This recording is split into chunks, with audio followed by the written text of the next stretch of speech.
오늘 데살로니가 전서 5장에서 한 구절 보겠습니다. 데살로니가 전서 5장 16절에서 22절까지 5장 16절에서 22절까지 교독하겠습니다. 항상 기뻐하라. 범사에 감사하라. 이것이 그리스도 예수 안에서 너희를 향하신 하나님의 뜻이니라. 예언을 멸시하지 말고 악은 어떤 모양이라도 버리라. 아멘. 주님 은혜 함께 하시기를 기원합니다. 이 데살로니가 전서 후서를 계속 읽고 있는데 이 본문을 제가 마음속에 묵상하면서 이제 한번 나누었지만 또 좀 나누고 싶은 이야기가 있어서 오늘 이 말씀을 읽었습니다. 우선 이 데살로니가 전서 후서를 읽어보면 사도 바울이 데살로니가 교회에 대해서 굉장히 다양한 그런 마음을 가지고 있구나 하는 것을 느끼게 됩니다. 우선 첫째로는 고마워하는 마음이 있습니다.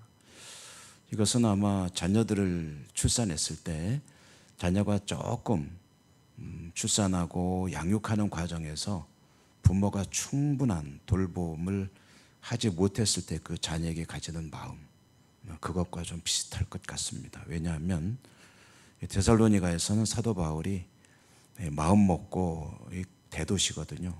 그래서 좀 선교에 대한 열정을 불태웠던 곳인데 타의로 3주 만에 쫓겨났거든요.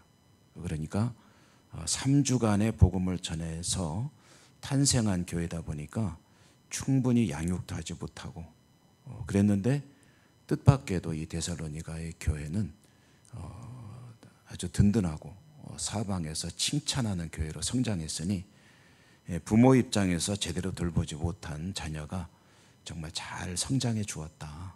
얼마나 고마우냐 하는 그런 마음을 가지고 있다는 거죠. 부모들의 마음이 대체로 비슷하겠지만 자녀들은 다 똑같이 사랑스럽고 그럼에도 불구하고 잘난 자식 아주 훌륭하게 자기 몫을 잘 하고 있는 자녀에게는 더 이제 자랑스러움이 있겠지만 좀 그렇지 못한 연약한 자녀에게는 더 마음이 더 가죠. 그런 의미에서 데살로니가에 대한 애틋한 마음, 그 다음에 또 고마운 마음, 그리고 그러기 때문에 조금 더 마음이 가고 기도를 해도 한 번이라도 더 할 그런 교회였을 것입니다.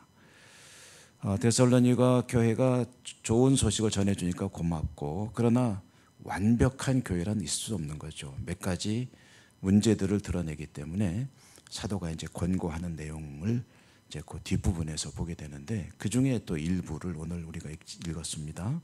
근데 이제 권고하는 내용은 우리는 너무나도 이제 자주 들었던 이야기들, 항상 기뻐하라, 쉬지 말고 기도하라, 범사에 감사하라.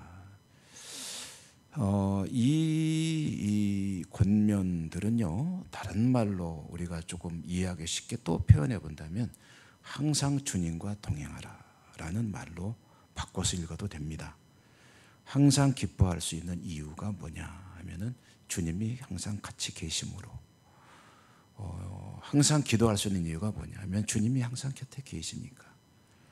그리고 항상 감사할 수 있는 이유는 주님이 곁에 계시면 모자라고 또 두렵고 그리고 걱정 근심되는 것까지도 사실은 주님을 한 번 더 바라보게 하기 때문에 이제 감사의 조건이 된다 하는 그런 이야기입니다.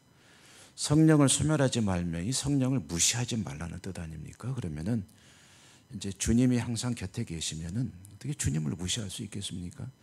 그래서 두 눈 뜨고 쳐다보고 있다고 하면 사람이 쳐다봐도 신경 쓰이는데 주님이 쳐다본다면 어떻게 그렇게 주님의 뜻을 거스르는 삶을 살 수 있겠느냐.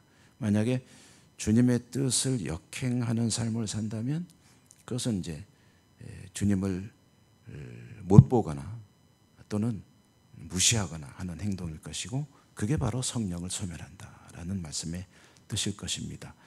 예언을 멸시하지 말고 말씀을 결코 가벼이 여기지 말고 이런 여러 가지 악은 어떤 모양이라도 버리라.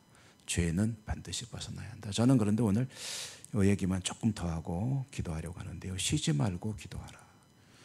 쉬지 말고 기도하라 하면은 우리 성도님들 입장에서 굉장히 좀 그게 가능한가 하는 생각을 할 수 있을 겁니다.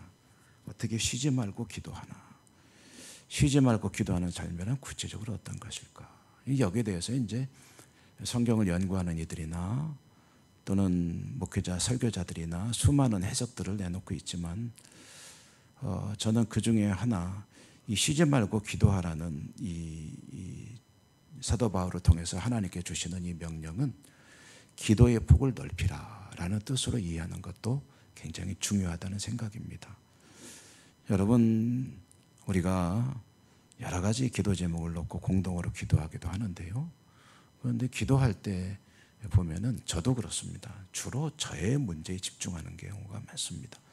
저의 당면에 있는 과제, 저와 제 주변의 제 가족들의 일, 그래 뭐 다른 것도 기도한다고 하지만 사실 가장 집중해서 하는 기도는 제 문제를 놓고 기도할 때가 많죠. 뭐 제 건강의 문제, 제 또 예를 들어서 어떤 당변에 있는 골치 아픈 또는 어려운 문제들, 또 제 가족들의 문제들, 여러 문제에 집중되어 있는데 이 쉬지 말고 기도하려면은 그것만 기도할 수는 없겠죠. 제가 한 목사님의 글을 보다가 이제 조금 상당히 좀 마음에 와닿은 것은 쉬지 말고 기도할 수 있는 기도하는 그 구체적인 내용 중에 하나는 떠오르는 것마다 기도하라. 떠오르는 생각마다 조금 더 확장한다면 뉴스를 보는 것마다 기도하라. 이스라엘에서 전쟁이 벌어지고 있고 그 다음에 물가가 치솟고 있고 그 다음에 청년들이 힘들어하고 있고 또 이런저런 여러 가지 문제들을 접하게 되지 않습니까? 그때마다 짤막짤막하게 기도하라. 하나님, 이 땅에 평화가 정착되기를 원합니다.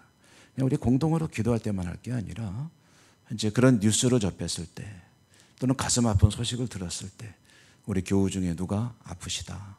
그러면은 생각날 때 기도해야지라고 할 게 아니라 즉석에서 기도하는 거죠. 하나님 아버지, 여차저차 됐는데 하나님께서 긍휼과 자비를 베풀어 주십시오. 이게 이제 기도하는 것이고, 이걸 조금 더 확장하면 눈에 띄는 사람들마다 그를 위해서 기도하라라는 겁니다. 그래서 제가 지금 여기 보면도 3, 40분의 우리 성도님들이 계시잖아요. 사실 여러분들의 기도 제목을 제가 최신 것은 잘 모를 수 있지만 대략은 알고 있습니다. 저 권사님이, 저 장로님이, 저 집사님이 지금 무엇 때문에 하나님께 늘 기도하고 계신다 하는 것을 알고 있으면 그걸 위해서 기도해 주는 거죠. 이렇게 보이는 것마다, 떠오르는 것마다, 또는 생각나는 것마다, 접하는 것마다 기도하면은 쉬지 않고 기도하는 삶이 되고, 이것은 다른 말로 하면은 너 자신의 문제에만 집착하지 말고 그리고 모든 일들을 놓고 기도하라. 세상은 누구의 것이냐 하면은 우리는 이렇게 대답하죠. 하나님의 것입니다. 그런데 하나님을 제외하고 세상을 가지고 있는 사람은 누구냐? 세상을 움직이는 사람은 누구냐? 할 때 그에 대한 대답은 세상을 품고 기도하는 사람의 것이다 라는 그런 글도 떠오릅니다. 여러분들 기도하는 삶을 계속해 나가시되 여러분의 기도와 함께 기도의 폭을 많이 넓히시고, 그래서 하나님 보실 때 나의 기도를 통해서 정말 많은 일이 이루어지는 그런 기도의 용사들이 되시기 바라고요. 오늘도 그런 마음으로 하나님 앞에 여러분의 소원들과 함께 기도할 모든 기도 제목들 생각나는 것마다 하나님께 기도하시는 이 아침이 되시기 바랍니다. 기도하겠습니다. 자비로우신 하나님, 감사합니다. 오늘도 저희들을 새벽에 깨우시고 불러주시고 하나님을 예배하게 하셨음에 감사합니다. 우리 예배를 받으시며 영광 거두시고 축복해 주시옵소서. 특별히 기도하라는 말씀을 주셨으니 저희가 쉬지 않고 기도할 수 있는 기도의 사람으로 살 수 있게 하시고 늘 주님과 동행하는 복된 삶을 살 수 있게 하여 주시옵소서. 감사하고 예수님 이름으로 기도드립니다. 아멘. 하늘에 계신 우리 아버지 이름을 거룩하게 하시며 아버지의 나라가 오게 하시며 아버지의 뜻이 하늘에서와 같이 땅에서도 이루어지게 하소서. 오늘 우리에게 일용할 양식을 주시고 우리가 우리에게 잘못한 사람을 용서하여 준 것 같이 우리 죄를 용서하여 주시고 우리를 시험에 빠지지 않게 하시고 악에서 구하소서. 나라와 권능과 영광이 영원히 아버지의 것입니다. 아멘. 기도하실 때 말씀 붙들고 기도하시고요. 여러분의 개인적인 기도는 물론 이 시간 하나님께 주시는 여러 가지 기도 제목, 우리가 공동으로 하는 기도 제목과 또 생각나는 것마다 하나님께 간구하시기 바랍니다. 주여 한번 부르고 기도하겠습니다.